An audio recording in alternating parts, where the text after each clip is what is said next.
ఓం శ్రీ గురుభ్యో నమః. నేటి పంచాంగ కార్యక్రమానికి స్వాగతం.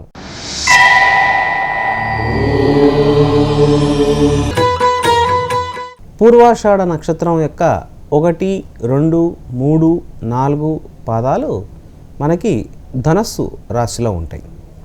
అంటే నేటి సూర్యోదయం నుంచి రాత్రి 10 గంటల 15 నిమిషాల వరకు ఎవరైతే జన్మిస్తారో బాలబాలికలు అందరూ వారు పూర్వాషాఢ నక్షత్రంలోకి వస్తారు. ఈ పూర్వాషాఢ నక్షత్రం ధనుస్సు రాశిలో ఉంటుంది. ఈ పూర్వాషాఢ నక్షత్రంలో 1, 2, 4 పాదాల్లో జన్మించిన వారికి సామాన్యమైన శాంతి అయితే సరిపోతుంది. 3వ పాదంలో ఎవరైతే జన్మిస్తారో వారికి ఆడపిల్ల అయితే కనుక తల్లికి, మగ పిల్లవాడైతే కనుక తండ్రికి దోషంగా చెప్పబడింది శిశువుతో పాటుగా.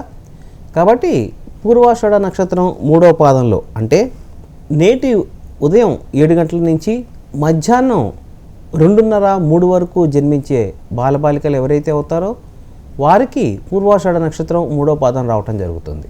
అయితే దోషం అంటే 3వ పాదంలో కనుక జన్మిస్తే, పూర్వాషాఢ నక్షత్రం 3వ పాదంలో కనుక జన్మిస్తే వారికి హోమ శాంతి అనేది అత్యవసరం. హోమ శాంతి అంటే కనుక పూర్వాషాఢ నక్షత్రం యొక్క మూల మంత్రం ఏదైతే ఋగ్వేదంలో చెప్పబడిందో ఆ మంత్రాన్ని జపం చేయటము, దానిలో 10% తర్పణము, దానిలో 10% హోమం చేయటము అదొక పద్ధతి. దానితో పాటుగా రుద్రాభిషేకము. మీరు జన్మించిన సమయానికి కనుక ఏవైనా గ్రహాలు దోషపూరితంగా ఉంటే బాలారిష్ట దోషాల కిందకు వస్తాయి. కాబట్టి అలా బాలారిష్ట దోషాలు 3వ పాదంలో జన్మించిన వారికి కొంచెం అధికంగా ఉండే అవకాశాలు ఉన్నాయి. కాబట్టి వారు తప్పనిసరిగా దీనికి సంబంధించిన హోమశాంతి విధానాలు అమలు చేసుకోవాలి.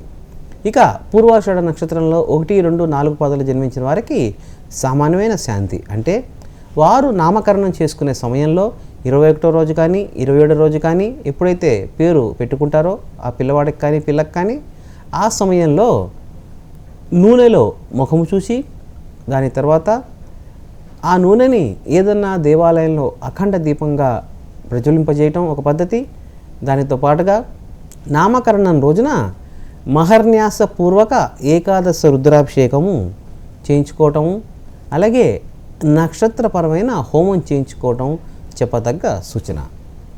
ఇక పూర్వాషాఢ నక్షత్రంలో జన్మించిన వారికి వచ్చే నామాక్షరాలు భూ, ధ, భ, ఢ. భూధ, బాడ అనే అక్షరాలతో ఈ పూర్వాషాఢ నక్షత్రం యొక్క ఎవరైతే జన్మ తీసుకుంటున్నారో నేడు వారు ఆ యొక్క అక్షరాలతో పేరు ప్రారంభించుకుని నామకరణం చేసుకోవచ్చు. ఇక పూర్వాషాఢ నక్షత్రంలో జన్మించిన వారికి సంబంధించిన స్వభావాలు స్వల్పంగా తెలుసుకుందాం.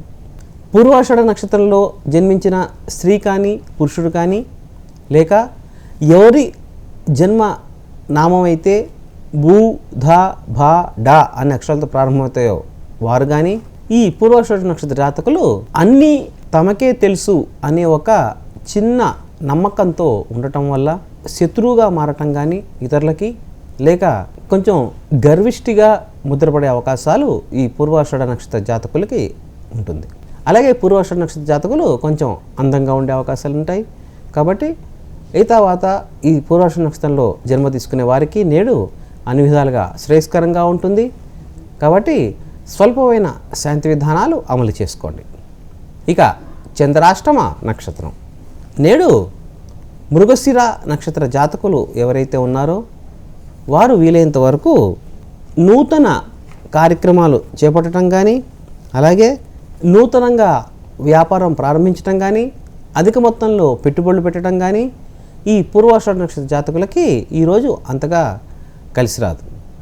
దానితో పాటుగా అలాగే మృగశిర నక్షత్ర జాతకులు కానీ వే, ఓ, కా, కి ఈ వేవో కాకి అనే అక్షరాలతో ఏరు పేర్లు అయితే ప్రారంభమవుతాయో వారు కానీ ఈ రోజున నూతన కార్యక్రమాలు ప్రారంభించటం కానీ అలాగే వివాహాది శుభ కార్యక్రమాలకి వెళ్ళటం కానీ అలాగే పెళ్లి చూపులకి వెళ్ళటం కానీ అలాగే వీలైనంత వరకు షేర్ ట్రేడింగ్కి మృగశిర నక్షత్ర జాతకులు నేడు కొంచెం దూరంగా ఉంటే కనుక నష్టాల్ని నివారించుకోవచ్చు.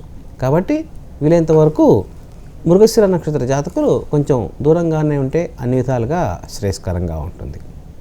ఇక నక్షత్రపరంగా నేడు కనుక గమనిస్తే ఈ పూర్వాషాఢ నక్షత్ర జాతకులకి వారి యొక్క జన్మ రాశి ధనస్సు అవుతుంది. ధనస్సుకి అధిపతి గురువు, పూర్వాషాఢ నక్షత్రాధిపతి శుక్రుడు. కాబట్టి శుక్ర మహర్దశలో ఈ యొక్క పూర్వాషాఢ నక్షత్ర జాతకులు పుట్టేందుకు అవకాశం ఉంది. కాబట్టి పూర్వాషాఢ నక్షత్ర జాతకులు అమ్మవారిని గనక కొలిస్తే అమ్మవారిని ఏ రూపకంగా అయినా వీరు ఆరాధన చేయవచ్చు. పూర్వాషాఢ నక్షత్ర జాతకులు అమ్మవారిది ఏదైనా స్తోత్ర పఠనం చేయటం కానీ లేక దుర్గా సప్తసతి అని మనకు ఉంటుంది. కాబట్టి ఆ దుర్గా సప్తసతిలో దుర్గా సప్తశ్లోకి అని చెప్పి దుర్గా సప్తసతి యొక్క సమ్మరీ మొత్తం 7 శ్లోకాల్లో ఇవ్వటం జరిగింది. కాబట్టి దుర్గా సప్తశ్లోకిని ఈ పూర్వాషాఢ నక్షత్ర జాతకులు రోజుకి 4 సార్లు కనుక చదువుకుంటే అన్ని విధాలుగా శ్రేయస్కరంగా ఉంటుంది. ఇవి ఈనాటి పంచాంగ వివరాలు. తిరిగి రేపటి పంచాంగ కార్యక్రమంలో కలుసుకుందాం. స్వస్తి.